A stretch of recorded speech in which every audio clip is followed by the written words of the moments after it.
Hello and welcome to an episode of Always Sunny in Review. We're on Season 1, Episode 6. The gang finds a dead guy. A guy dies in Paddy's pub. Dennis and Mac use the guy's death as an excuse to get close to the guy's attractive granddaughter. Meanwhile, Charlie discovers that Dennis and Dee's grandfather was a Nazi. So Ian, what do you think of this episode?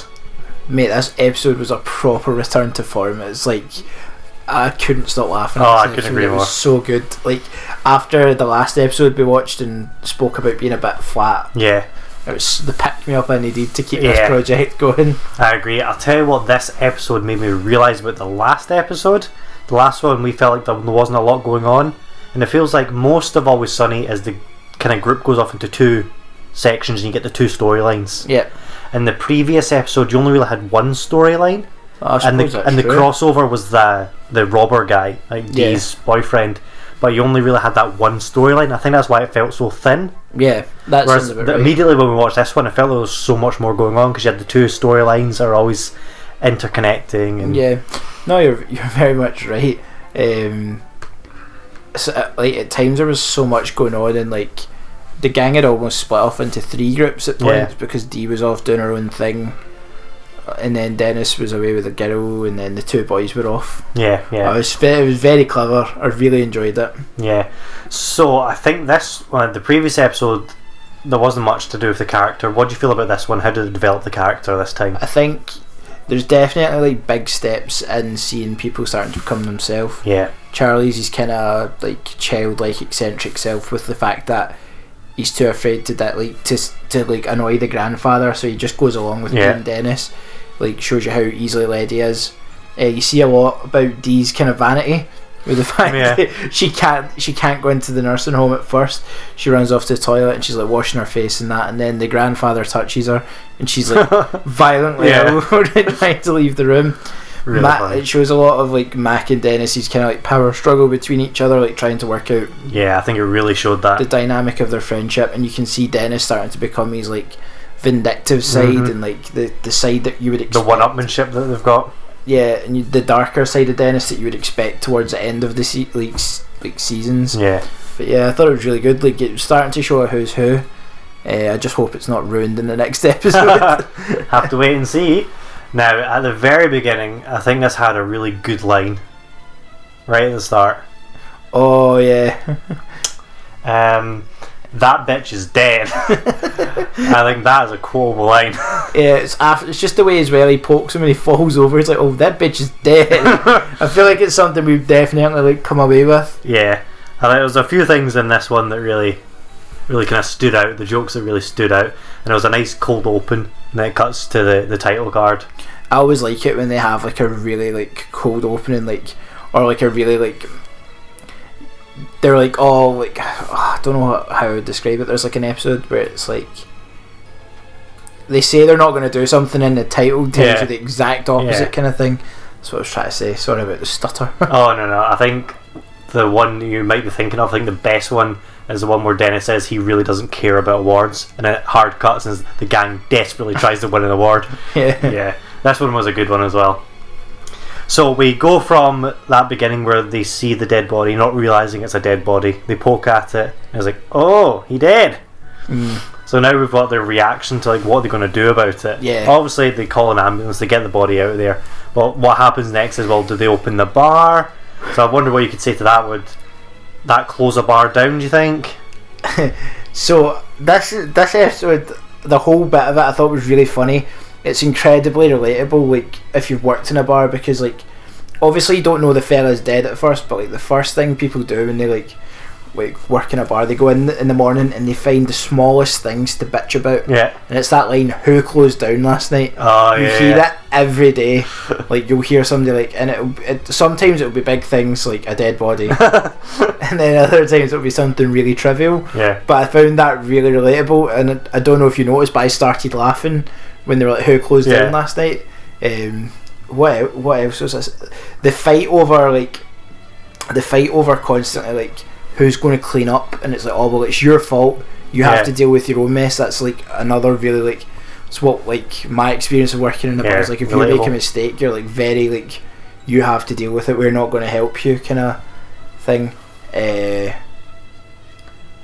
But yeah, I don't honestly know if it would close the bar down. I don't imagine it would, to be honest. No. Like, I think as long as there was like, there's not a health violation. yeah, like unless they died of something that was like you could catch. Yeah, I don't imagine it would close the bar down because you just clean up and get on with it. Like, what do you think about it? If there's a fight in a bar and there's like blood everywhere, like you just wipe the blood off the wall or whatever, and then you're good to go again. Get on with your day. I don't think it would close a bar down per se. Yeah, that's interesting. So the other part of this episode, when we've had the dead body, the other part is the granddaughter comes in, and this is the start of Dennis and Mac's relationship, the kind of one-upmanship, and the way Dennis manipulates people. I think is really interesting, because you've got the bit where Mac's kind of like, oh, I didn't really know him that well, and then Dennis is like, oh, I knew him really well. And that continues throughout the episode, and it just seems like it shows you the real relationship dynamic as well, because Mac never wins. There isn't that payoff where he gets to one up Dennis. It's just everything he says is twisted against him. Oh, one of the things I really enjoyed when they're at their funeral is Dennis is there in a suit and Mac is in there wearing a polo shirt with a tie. Like, that was his best attire for the occasion, was to wear like a nice polo shirt and a tie. Oh yeah, that's really clever. A good example of the one-upmanship was like Dennis realises he's already won. Mac realises Dennis has won because he has to leave, so he tries to borrow Dennis's car, but Dennis keeps the one-upmanship going by saying, well, you can't borrow my car, you've been drinking. Yeah. And then he leaves. Like, Mac leaves the room and he tells the woman about Mac having a serious drinking problem to further run him into the floor that bit more. Drive him into the ground. I thought that was really funny. It's like a good show of Dennis's evil side. Yeah, really good. And then we've got the grandfather that we're seeing for the first time. Yeah, a new character introduced. I don't imagine he'll be there long, but no. But it is interesting when you're seeing a character like the grandfather who's like a blood relation to like these two people that are there. You've got Dennis and Dee, and the moment Charlie walks in the room, he's like, oh, Dennis! Yeah, it shows they're not the best people and they don't visit very often. Because I think Dee says, like, I've not seen him since I was like a kid, like it's a long time. Yeah.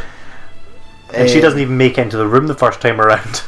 It's quite interesting in the way of, you can tell it's quite a broken family, with the fact obviously they don't see their grandparents. Like, so far they haven't mentioned their parents either, so it kind of like leads to like a story arc of maybe this is why they're all so mental. But they're all a bit mental, but we don't know that yet. And then Charlie sits down with them and he gets asked to get a box, which is like, okay, whatever, get the box. What were you expecting to be in the box? Well, he said, did he not say it was what he wanted to be buried in? I didn't think it was going to be a fucking Nazi uniform, but I don't know, like clothes, a nice sharp suit or something. I did not expect what it was, okay? Oh, it's so good. When Matt comes to the door, the reveal is incredible. And Charlie's wearing the entire outfit. Images that may haunt your career one day, you might think. It doesn't seem to matter. So the question then becomes, like, what do they do with all this stuff? Because they decide they don't want to take it there, especially because the grandfather keeps talking about the Jews. Yeah, and there's that line of fuck that old bitch. So what are they going to do with the stuff? And they come up with the genius idea of selling it to a museum, which I think shows like their level of intelligence when they're like, well, we can't just sell on eBay. Oh, but we can sell it to a museum. Yeah. They want it, and they go in and offer to make the guy's day. They're so convinced that they've found their ticket. Yeah, this I think is quite classic Sonny, is when you've got a character who would totally exist in the real world. Yeah. It's like the gang, they don't exist in the real world, they're also crazy. But you've got this guy who's like the curator of the museum, presumably, who seems like a totally normal person, and you can see him being annoyed, like, you thought this would make my day? Yeah. No, I'm going to phone the police at the moment you leave.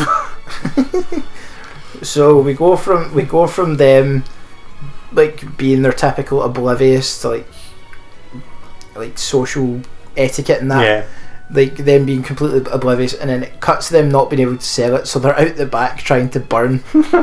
Because if you can't sell it, obviously just destroy it as their kind There's of an earlier motto. comment where Charlie's like, "Oh, you never let me burn stuff." I think that was the previous episode. No, it's at the start of this one. Is it? Because he says, "Oh, I'm going to go get like the gasoline so we can burn the booth." Yes. He's like, "No, don't do that." Yep, you're right. Which is very Charlie. Like, "Oh, we'll just burn the problem away." That makes sense. Yeah. So it cuts to them trying to burn it. Oh, interesting. This is just a totally small observation, but they use matches, which I think is quite of its time. Yeah. Like, I don't think you'd see that now. Someone whipping out matches. Yeah, you're probably right. Now the thing is, it wasn't a box of matches. It was a matchbook, which is I think That's really very of its time. really dates it. Yeah. And flip phones, which is another thing that I noticed that were very of its time as well. Yeah, remember like that's a big thing about a comedy. It's a bold decision if you're going to like put technology in, because you obviously have to do it. But like when you see anyone on a mobile and Friends or whatever, and it's like obvious 90s tech or someone using a computer, it's a very obvious timestamp you put on. It really shows. It's one of those things like in The Simpsons for a long time they just didn't use anything, and then they went from like not using it to the next time having smartphones. There was such a jump. They did that in Still Game as well. It's like a Scottish comedy for anyone who doesn't know. But like you don't see anyone, like you see like a mobile phone at the start, maybe like 3 or 4 mentions to the phones, but they're years apart, and it does date it. But they consciously try to keep as little technology in it as possible. And then, as you say, in the latest season, everyone's got fucking iPhones, they've got like laptop computers and all that. So I think it is. It's a decision you either have to go with, but it's like more and more. It's less plausible, isn't it? Really. Yeah. Like if you're going to try and set something in the modern day to not have someone on their phone, so do you take the hard steer and use ridiculous like made up technology? Or? Yeah, they do that in the last season of Parks and Rec, where they jump forward in time a bit, so they like make up some technology, and it's really jarring. So it's difficult unless it's intrinsic to the plot. Like in The Office, obviously they're going to have computers. Yeah, so there's nothing you can do about that. That's going to date it.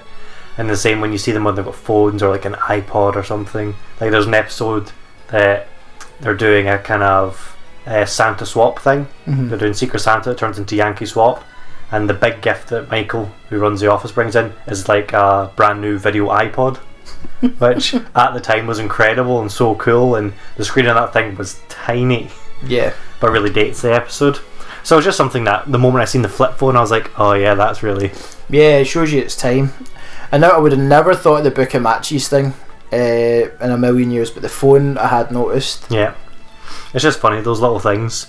It's the kind of thing someone really young watching it might look and go, what is that? Yeah, you know, you're right. Because we've seen it before. It's the same with like tapes. Yeah, that's true. Like there's videos of kids like, how do you get sound out of this tape? And they're like trying to plug in earphones into it and stuff, you know. I suppose that's about the size of their phone. Yeah, exactly. Why would they be able to make any sound come out of it? There's no reason for them to understand. Anyway, we've went a bit off topic. So, would you rewatch this episode? Do you think this is a definitely would rewatch this one. Yeah, me too. I think this one's pretty good. Both of the storylines that were going on were good. It was entertaining. It was funny. We even found a quote we would use. Yeah, that bitch is dead. I would go as far as making it second out of what we've watched. You know, I would totally agree, because I think Charlie Wants an Abortion was a really good one. Super which funny. We have at number 1 at the moment. It was super funny. Like, we haven't saw it in 7 months, and we were giggling talking about it earlier. And the thing that really sticks in, there's a few bits in that episode that we can still talk about. You know, like we haven't seen it in so long. Remember. So I'd be wholly happy to put that in position 2 at the moment. Yep. Which sounds good to me. Brilliant. So next time round, we're going to be seeing Charlie Got Molested. I'm sure that'll be delightful. Well, they keep their subject matter brief, don't they? See you next time. Bye.